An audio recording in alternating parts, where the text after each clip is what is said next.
Salam dəyərli izləyicilər, dəyərli dostlar, dəyərli tələbələr. Hər zaman demişəm, hər ürək qüsuru uşaq əməliyyatlıq deyil. Bəzi ürək qüsurlar Allahın izni ilə, Allahın qüdrətini öz-özünə bədən bərpa edir, bağlanıb keçib gedir. Bu bizim delikanlı 4 yaşında 23 kilo oğlan uşağı, Azərbaycan güclərindən gələn bir pasiyentimiz. Əvvəlcə müayinələrimizə gəlmişdi, mədəcik araz çəpər defekti var idi. Kiçik olsa da kontrolda saxladıq. Bu gün gəlib kontrola. Şükürlər olsun, mədəcik araz çəpər demək olar bağlanıb, yəni yox dərəcəsindədir. Bir milim, yəni ölçü ala bilməyəcəm dərəcədədir. Mən onun bağlanmış sayıram. Xırda qulaqçı araz çəpər var, o mənim üçün əhəmiyyətsizdir.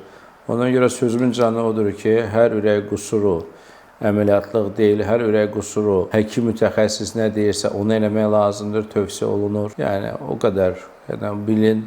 Takibdə qalın, vaxtında kontrollara gedin, həkimlərin nəzarətində olun ki, problemləriniz aradan qalxsın. Pasiyent həkimin sözünə qulaq asın, ancaq xeyir tapar, başqa heç bir şey deyil. Yəni, önərdim odur. Yəni, mənim söyləyəcəyim bu qədər, ancaq hər qüsur da problem yaratmaq olmaz. Öz-özünə Allahın izni, qüdrətini onlar özünü bərpa olunur. Hörmətlə Nurimanov.